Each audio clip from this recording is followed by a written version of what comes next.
السلام علیکم دوستو، میں ہوں طارق پیرزادہ۔ آج میں آپ کو ایک پرانی کہاوت سناتا ہوں۔ ایک شخص ایک قبیلے میں رہتا ہوتا ہے جس کی ابھی نئی نئی شادی ہوئی ہوتی ہے، اور وہ شخص بہت زیادہ غریب اور مفلسی کی زندگی گزار رہا ہوتا ہے۔ اب جب اس کی شادی ہوتی ہے تو وہ سمجھتا ہے کہ مجھے اب بہت پیسوں کی ضرورت ہے جس سے میں اپنے بچوں اور اپنی بیوی کا پیٹ پال سکوں گا۔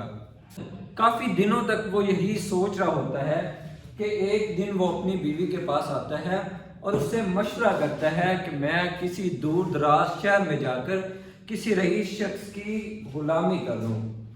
تو جو اس کی بیوی ہوتی ہے وہ کافی اصرار کرنے کے بعد مان جاتی ہے، اور وہ شخص اگلی صبح کسی دور دراز شہر میں چلا جاتا ہے اور وہاں ایک شخص کی غلامی کرنے لگ جاتا ہے۔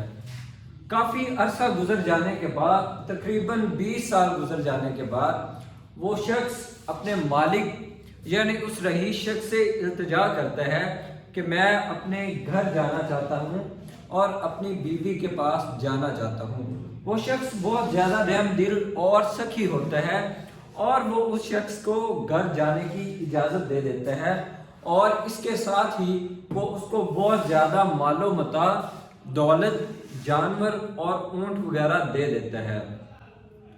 ایک دن گزرنے کے بعد وہ شخص اپنا گھر کا سفر شروع کرتا ہے اور اپنے گھر کی طرف روانہ ہو جاتا ہے۔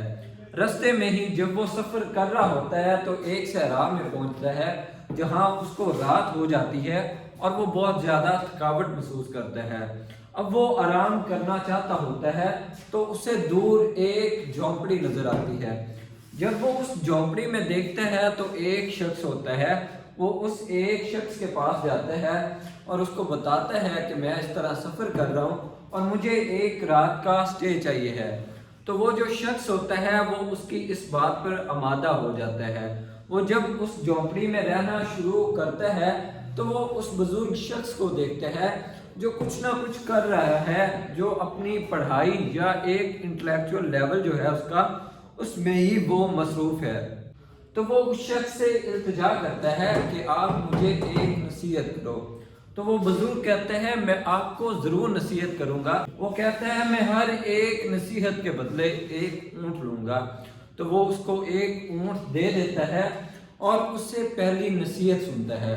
وہ اس کو نصیحت کرتا ہے کہ آپ رات کو جب دیکھیں کہ چاند کے ساتھ ایک لائن میں ستارے موجود ہیں تو آپ یہ سمجھ جانا کہ اب بہت زیادہ بارش آنے والا ہے اور سیلاب آنے والا ہے، تو خود کو محفوظ کر لینا۔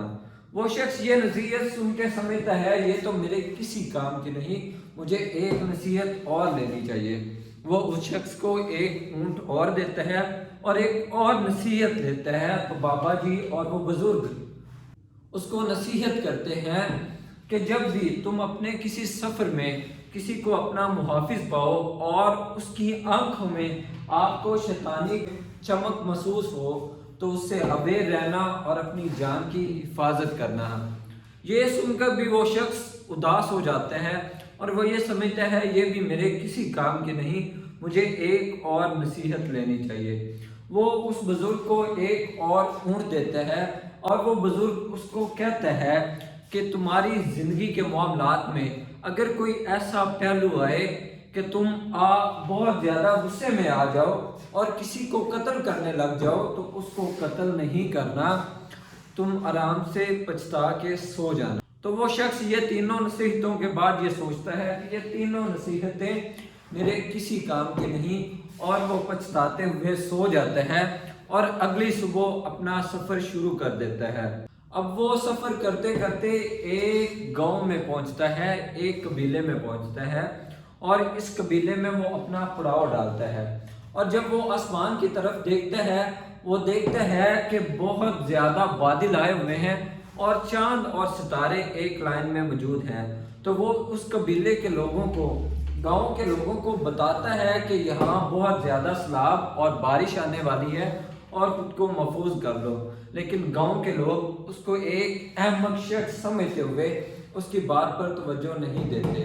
وہ اپنا سارا سامان اور جانور کو لیتے ہیں اور پہاڑ پر چلا جاتا ہے اور ایک محفوظ جگہ پر اپنا پڑاؤ ڈال لیتا ہے اور وہاں پر وہ اپنی رات گزارتا ہے اور سو جاتا ہے۔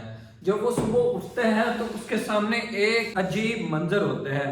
وہ دیکھتے ہیں کہ پورا قبیلہ غرق ہو چکا ہے اور وہاں پہ سیلاب آیا ہوا ہے۔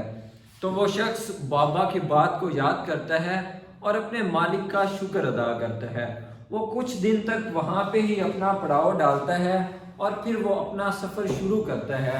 2 دن گزر جانے کے بعد جب وہ صحرا میں سفر کر رہا ہوتا ہے تو اسے تیسرے دن ایک گھر نظر آتا ہے اور وہ اس گھر میں داخل ہوتا ہے تو وہاں ایک شخص موجود ہوتا ہے۔ تو وہ اس سے اپنا سارا تذکرہ کرتا ہے، مجھے 1 رات کا سٹے چاہیے ہے، یعنی میں یہاں رک کر آرام کرنا چاہتا ہوں۔ تو وہ شخص اس بات پر آمادہ ہو جاتا ہے، لیکن جب وہ اس شخص کی آنکھوں میں دیکھتا ہے تو اس شخص کی آنکھوں میں ایک شیطانی چمک ہوتی ہے جس سے اس کو بابا جی کی وہ نصیحت یاد آتی ہے اور وہ اس شخص سے باخبر ہو کر اپنی رات گزارنے کا فیصلہ کرتا ہے۔ اب جب رات ہوتی ہے تو وہ اس کا جو بستر ہوتا ہے اس کے اوپر وہ اس طرح کا عکس بنا دیتا ہے کہ جیسے انسان سویا ہوا ہے اور خود چھپ کر دیکھ رہا ہوتا ہے، اور وہ دیکھ رہا ہوتا ہے کہ وہ جو شخص ہے جس کی آنکھوں میں ایک شیطانی چمک ہوتی ہے وہ آتا ہے اور وہ چاقو کے ساتھ اس کے بستر پر ضرب لگانا شروع کر دیتا ہے، مطلب اس کو قتل کرنے کا ارادہ کرتا ہے اور وہ اس کو قتل کرنا چاہتا ہوتا ہے۔ اب یہ شخص پیچھے سے آتا ہے، اس شخص کو پکڑتا ہے اور اس شخص کو قتل کر دیتا ہے، کیونکہ وہ اس کا مال و متاع دیکھ کر بہت زیادہ لالچ میں آ جاتا ہے۔ اب پھر وہ اللہ کا شکر ادا کرتا ہے اور سو جاتا ہے۔ اب وہ اپنے گھر کا دوبارہ سفر شروع کرتا ہے تو اب اس کا گھر بالکل قریب ہوتا ہے اور وہ عشاء تک اپنے گھر یعنی اپنے قبیلے پہنچ جاتا ہے۔ جب وہ اپنے گھر جاتا ہے تو وہ دیکھتا ہے کہ اس کی جو بیگم ہے وہ ایک نوجوان اور بہادر لڑکے کے ساتھ سوئی ہوئی ہے۔ یہ دیکھ کر اسے لگتا ہے کہ میری جو عورت ہے، میری جو بیوی ہے وہ میرے بعد بدچلن عورت بن گئی ہوگی، اس لیے یہ نوجوان لڑکا اس کے پاس سویا ہوا ہے۔ اب وہ اس لڑکے کو قتل کرنے کی کوشش کرتا ہے، لیکن اس کے ذہن میں بابا جی کی بزرگ کی وہ بات یاد آ جاتی ہے کہ پچھتا کے سو جانا، کسی کو قتل نہ کرنا، اور پہلی 2 نصیحتیں جو اس کے لیے کامیاب رہیں وہ اس پر عمل کرتا ہے اور وہ اس قبیلے سے باہر اپنا پڑاؤ ڈالتا ہے۔ جب صبح ہوتی ہے تو وہ اپنے قبیلے میں آتا ہے اور اپنے بارے میں لوگوں سے پوچھتا ہے، تو لوگ بتاتے ہیں کہ آج سے تقریباً 20 سال پہلے کی بات ہے کہ ایک شخص یہاں پر رہتا ہوتا تھا جو بہت زیادہ مفلس ہوتا تھا، غریب ہوتا تھا، اور وہ کام کی غرض سے کسی دوسرے شہر چلا جاتا ہے۔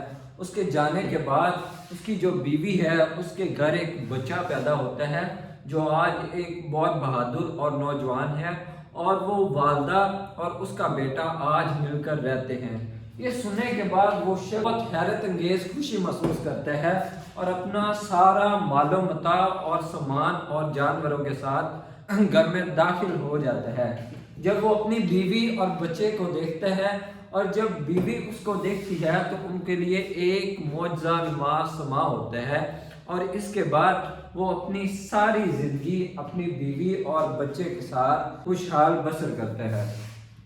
تو دوستو، یہ جو کہاوت ہے اس میں ایک بڑا ڈونگا اور گہرا سبق موجود ہے کہ ہمارے جو بھی تصوف کے لوگ ہیں، ہمارے جو بھی اولیاء اللہ ہیں، ہمارے اساتذہ کرام ہیں، اور ہماری زندگی کے لمحات میں ہمارے والدین جب کبھی ہمیں نصیحت کریں تو ہمیں ان کی نصیحت کو سمجھنا چاہیے اور ان پر عمل کرنا چاہیے، کیونکہ اس نصیحت میں ان کی پوری زندگیاں اور ان کی زندگیاں کے تجربات شامل ہوتے ہیں، اور وہ نصیحتیں ہماری بھلائی کے لیے ہوتی ہیں۔ یہ جو کہاوت ہے اس کے بعد میری اگلی ویڈیو پاکستان میں موجود ایک حقیقی سٹوری پہ ہوگی، جس کو سننے کے بعد آپ کے رونگٹے کھڑے ہو جائیں گے۔